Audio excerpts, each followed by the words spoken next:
Hi, my name is Emily Costello and I'm a sophomore. I'm currently enrolled in Entrepreneurship 200. When thinking about Silicon Valley's mantra of fail early and often, I think that this is absolutely essential towards being an entrepreneur. And as we all know, failure is inevitable and there's no way to run from it, no way to avoid it. We just have to face it. So, for example, Thomas Edison with the light bulb. It took him over 10,000 tries to get it right.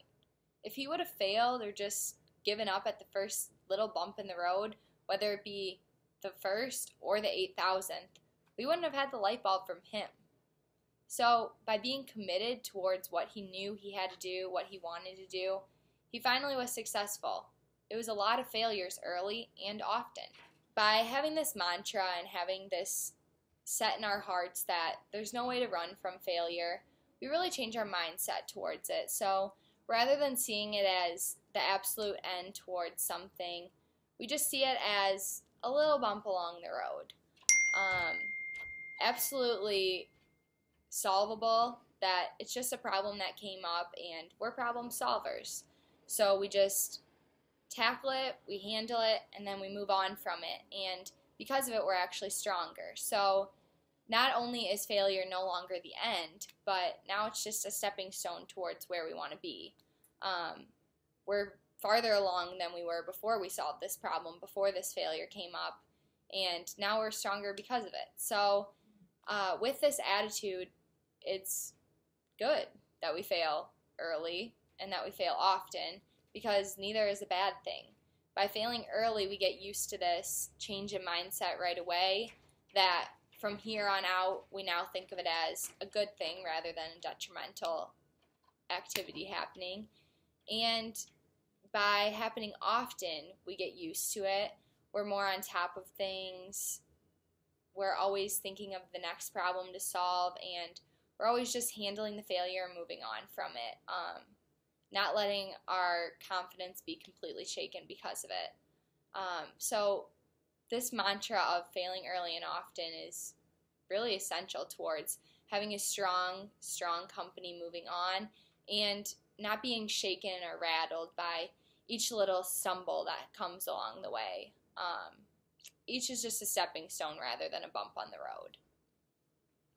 When thinking about entrepreneurship as an activity for positive change in the world, this is what it's all about. So as an entrepreneur, we all think, what's the next problem to be solved? And how can we go about doing that to help people? What will people be interested in? What will better their lives? What would be useful?